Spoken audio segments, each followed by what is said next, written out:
இன்றைக்கான வீடியோவில் என்ன நடக்குன்னு சொல்லிட்டு பார்க்குறதுக்கு முன்னாடி நம்ம சேனலை லைக் அண்ட் சப்ஸ்கிரைப் பண்ணிவிட்டு சப்போர்ட் பண்ணுங்கள். உங்களோட ஒரு சின்ன லைக் சப்ஸ்கிரைப் கூட எனக்கு ரொம்ப பெரிய மோட்டிவேஷனாக இருக்கும். ஸோ நம்ம சேனலுக்கு உங்களோட ஆதரவை தொடர்ந்து கொடுங்க. வாங்க வீடியோக்குள்ளே போகலாம். ஃபஸ்ட்டு சீனில் அருண் வீட்டில் உட்காந்துட்டு ஃபைல் பார்த்துட்டு இருக்காங்க. அப்போ போல் ஆஃபீஸ் ஸ்டாஃப் ஒருத்தவங்க கால் பண்ணுறாங்க. சரி எப்போ வருவீங்க அப்படின்னு கேட்க, இன்னும் ஒரு 2 ஹவர்ஸில் அங்கே ரீச் ஆகிடுவேன் அப்படின்றாங்க. சார் உடனே கொஞ்சம் வர முடியுமா, நம்ம ரெசார்ட்டை அடிச்சு உடச்சிட்டாங்க அப்படின்னு சொல்ல அருண் பெக்கன்னு முழிச்சிட்டே நின்றுட்டு இருக்கு. சரி வந்துடுறேன் அப்படின்னு சொல்லிட்டு விறுவிறுன்னு கார் ஏறி அருண் கிளம்பி அங்கே போய் பார்த்தா எல்லாமே கண்டபடி கிடக்கு. அதை பார்த்தது ஒரு மாதிரி ஷாக்லேயே போகிறாரு. அங்கே அந்த ரவுடி பையில் கெட்டி போட்டு வச்சுருந்துருக்காங்கல்ல, அந்த இடத்துக்கு தான் அவங்க ஸ்டாஃப் கூப்பிட்டு போகிறாங்க. சார் இவனு தப்பிச்சு ஓட பார்த்தான் சார், எங்களையும் அடிச்சிட்டாங்க, நாங்கள் எப்படியும் அவனை மட்டும் பிடிச்சிட்டோம் சார் அப்படின்னு சொல்ல, உண்மையை சொல்கிறா, யாரும் அவனை அமுச்சு விட்டாங்க அப்படின்னு கேட்க, சொல்ல முடியாது அப்படின்றாங்க. அருண் போட்டு மொத்துறாரு. இங்கே பாருங்கள், என்னை ஒழுங்காக விட்டுருங்க, இல்லைன்னா பின்விளைவுகள் பயங்கரமாக இருக்கும், நான் தான் சொல்ல முடியாதுன்னு சொல்கிறேன்ல அப்படின்னு சொல்லிட்டு அவன் மறுபடியும் சொன்னதே சொல்லிட்டு இருக்கா. அருண் இங்கே பாரு, நீ சொல்லலாட்டின்னு வச்சுக்கோ, உன்னை கொன்றுவேன் சொல்லு அப்படின்னு சொல்லிட்டு அடி நடிக்க, நான் சொல்லிடுறேன் உங்கள் தம்பி கார்த்திக் சார் தான் இதை இப்படி என்னை பண்ண சொன்னார் அப்படின்னு சொல்ல அருண் வந்துட்டு ஷாக் ஆகிடுறாங்க. உண்மையை சொல்கிறா, கார்த்தியா பண்ண சொன்னா அப்படின்னு கேட்க, உங்கள் தம்பி தான் சார் அப்படின்னு சொல்லிடுறேன். விறுவிறுன்னு கார் ஏறி வந்துட்டு இருக்காரு அருண். எங்கிட்டு அங்கே சைடு வீட்டில் காமிச்சிட்டு இருக்காங்க. ஃபேமிலி ஹாலில் உட்காந்து பேசிகிட்டு இருக்கா. அபிராமி சொல்கிறாங்க, நம்ம வெள்ளிக்கிழமை வந்துட்டு பூஜை வச்சுருக்கோம், சுமங்கலி பூஜை, நம்ம வீட்டு பக்கத்தில் இருக்க எல்லாரையும் கூப்பிட்ற மீனாட்சி அப்படின்னு சொல்ல, சரிங்க தான் எல்லாரும் வீட்டுக்கு போய் சொல்கிறேன் அப்படின்ற மாதிரி மீனாட்சி பதில் சொல்லிக்கிட்டு இருக்கா. அந்த இடத்துக்கு அருண் விறுவிறுன்னு வர்றாரு.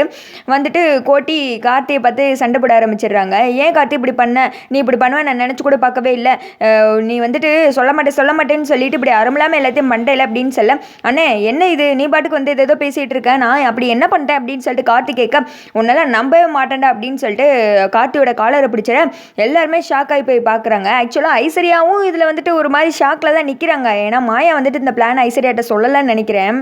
அதுவும் பக்கன்னு அதிர்ச்சியில் தான் முழிச்சு நின்றுட்டுருக்கு, என்ன நடக்குன்னு தெரியாமல். இதில் இன்னொரு ரீசன் என்னென்னா, ஐஸ்வர்யாவே ஒரு பணப்பிசாசு, இதில் அது பொருளை அதுவே வந்துட்டு அடித்து உடைக்க ஆள் அமுச்சு விடுமா, அதுதான் கோட்டிக்காரமாயா இந்த வேலை பார்த்துருக்கு.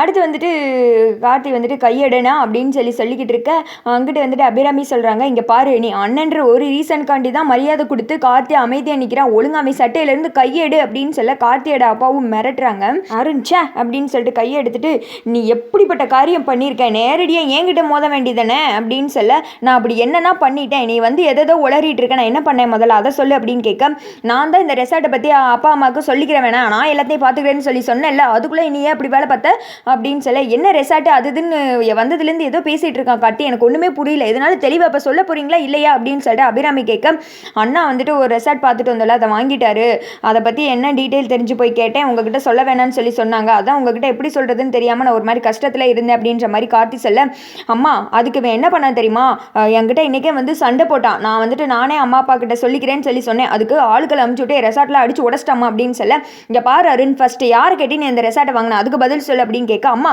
இப்போ அதுவும் முக்கியம், அவன் ஆள் அமுச்சு விட்டு அடிச்சு உடச்சிருக்கான், அது என்னன்னு கேளுங்க அப்படின்னு சொல்ல, இங்கே பாரு யார் கேட்டு வாங்கினா அதை சொல்லு அப்படின்னு சொல்ல, என் ஹஸ்பண்டுக்கு நான் வாங்கி கொடுத்தேன், அதில் என்ன இருக்குது தப்பு உங்களுக்கு, இந்த வீட்டில் நீங்கள் உங்கள் பிள்ளை செய்கிறது மட்டும்தான் சரியா, நாங்கள் எதுவும் தனியாக வந்துட்டு முடிவெடுத்து எதுவும் பண்ணிடக்கூடாதுல அப்படின்னு சொல்ல, ஆமாம் ஐஸ்வர்யாவே பாவம், என்னை இந்த வீட்டில் உண்மையாக நேசிக்கிறது ஐஸ்வர்யா மட்டும்தான், அவளோட நகை அவங்க அம்மா கிட்ட பணத்தை வாங்கி எனக்கு கஷ்டப்பட்டு இந்த ரெசார்ட்டை வாங்கி கொடுத்தா, அதோட ஒர்க்கெலாம் முடிச்சதுக்கப்புறம் உங்களை கூப்பிட்டு சர்ப்ரைஸாக காமிக்கணும்னு நினச்சேன், அதுக்குள்ளே இவன் எல்லாத்தையும் இப்படி பண்ணிட்டானே அப்படின்னு சொல்ல, கார்த்தி இதை பண்ணா நீ கண்ணால் பார்த்தியா, இங்கே பாரு கார்த்தியெல்லாம் அப்படி பண்ணியிருக்கவே மாட்டான் அப்படின்னு சொல்ல, அம்மா நீங்கள் எனக்கு தெரியுமா, எனக்கு இந்த வீட்டில் மரியாதையே கிடையாது, கார்த்தி என்னை விட சின்னவன், அவனுக்கு கிடைக்கிற மரியாதை கூட எனக்கு கிடையாது அப்படி இப்படின்னு சொல்லிட்டு ரொம்ப ஃபீல் பண்ணி பேச, ஏன்டா இப்படி பேசுகிற, உனக்கு வந்துட்டு நாங்கள் என்ன தான் பண்ணல அப்படின்றாங்க, நீங்கள் ரெசார்ட் வாங்கி கொடுத்துருந்தீங்கன்னா இவ்வளோ பிரச்சனை வந்திருக்குமா அப்படின்னு சொல்ல, நாங்கள் வாங்கி கொடுக்க மாட்டோம்னு சொல்லி யார் சொன்னால், இங்கே பாரு கார்த்தி இதை பண்ணியிருக்க மாட்டான், எனக்கு நல்லாவே தெரியும், அவன் அப்படி பண்ணுற ஆளா, அன்றைக்கி ரெசார்ட்டை பற்றி பிரச்சனை நடந்துச்சுல, அன்றைக்கி என்ன நடந்துச்சு தெரியுமா அப்படின்னு சொல்லிட்டு ஒரு ஃப்ளாஷ்பேக் ஓட்டி காமிக்கிறாங்க.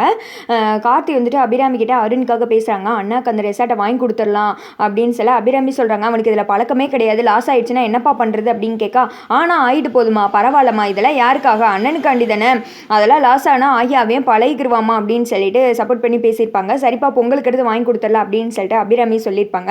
அதை இப்போ சொல்கிறாங்க, உனக்காக சப்போர்ட் பண்ணி என்கிட்ட பேசினவனா அந்த ரெசார்ட்டை அடித்து உடைச்சிருப்பான், உன் தம்பி மேலே உனக்கே நம்பிக்கை இல்லையா அப்படின்னு கேட்க, அம்மா இங்கே பாருங்கள், அவன் சொல்லி தானே நீங்கள் வாங்கி கொடுக்கணும்னு முடிவெடுத்தீங்க, நீங்களாம் வந்துட்டு யோசிக்கல இல்லைம்மா, அப்போ உங்களுக்கு என்னை விட அவனை தானே பிடிச்சிருக்கு, அண்ணன் என்னை விட நீங்கள் எப்போவுமே கார்த்திக்கு தாம்மா இம்பார்ட்டன்ட் கொடுக்குறீங்க, அது எனக்கு நல்லாவே தெரியும் அப்படின்னு சொல்ல ஐஸ்வர்யா சொல்கிறாங்க, ஆமாத்த அவர் சொல்கிறது தானே இந்த வீட்டில் ஃபைனலாக இருக்குது அப்படின்னு சொல்ல ஐஸ்வர்யா, இது எல்லாமே ஒன்றால் தான், கூட்டு குடும்பமாக இருக்கிற இடத்துல எல்லாருக்கிட்டே சொல்லி ஒரு விஷயத்தை பண்ணணும்னு உனக்கு தெரியாதா, நீ வாங்கி கொடுத்ததுனால தான் எனக்கு இப்போ இவ்வளோ பிரச்சனை அப்படின்னு கேட்க, என் ஹஸ்பண்டுக்கு நான் இது கூட பண்ணக்கூடாது அப்படின்னு சொல்லிட்டு ஐஸ்வர்யா சண்டை போட, ஆமாம் இப்போ எனக்கு ஒரு குழந்தை வேற பிறக்க போகுது, என் அப்பா அந்த மாதிரி எல்லாம் வச்சிருக்காங்கன்னு சொல்லிட்டு சொல்லணும்ல, கடைசி வரைக்கும் நான் உங்ககிட்டே கையேந்திட்டு நிற்கவா அப்படின்னு சொல்ல ஐஸ்வர்யா சொல்கிறாங்க, இதுக்கு மேலே இந்த வீட்டில் இருக்கக்கூடாதுங்க, வாங்குங்க வீட்டை விட்டு போகலாம் அப்படின்னு சொல்லிட்டு வீட்டை விட்டு போகிறதுக்காக ஐஸ்வர்யா பேக் எடுத்துகிட்டு வர, அருணும் என்னை உண்மையாக நேசிக்கிற ஐஸ்வர்யாவே இந்த வீட்டில் இல்லை, நான் எதுக்கு இருக்கணும் அப்படின்னு சொல்லிட்டு பேக்க அதுவும் பின்னாடி அதோட லக்கேஜில் எடுத்துகிட்டு வந்து நிற்க, அண்ணா ஒரு நிமிஷம் நில்லு, எனக்கு ஒரு வாரம் டைம் கொடு, நான் கண்டிப்பாக இதெல்லாம் யார் பண்ணாங்க அப்படின்னு சொல்லிட்டு நான் கண்டுபிடிச்சி காட்டுறேன், எவனோ ஒருத்தன்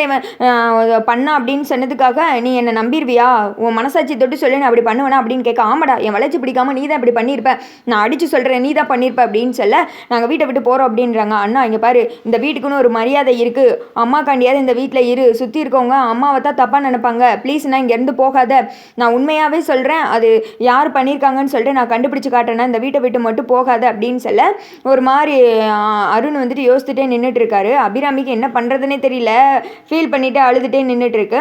இங்கிட்ட வந்துட்டு ஐஸ்வர்யா சொல்கிறாங்க, என்னங்க இன்னும் இங்கே என்ன வெட்டியாக நின்றுட்டு இருக்கீங்க, வாங்க போகலாம் அப்படின்னு சொல்லிட்டு கூப்பிட, அண்ணி நான் அண்ணன்கிட்ட பேசிகிட்டு இருக்கேன் அப்படின்னு சொல்ல அருண் ஒரு மாதிரி யோசனை பண்ணிக்க நின்றுட்டு இருக்காரு. அதோட பார்த்தீங்கன்னா இந்த வீடியோ வந்துட்டு முடிஞ்சிடுது.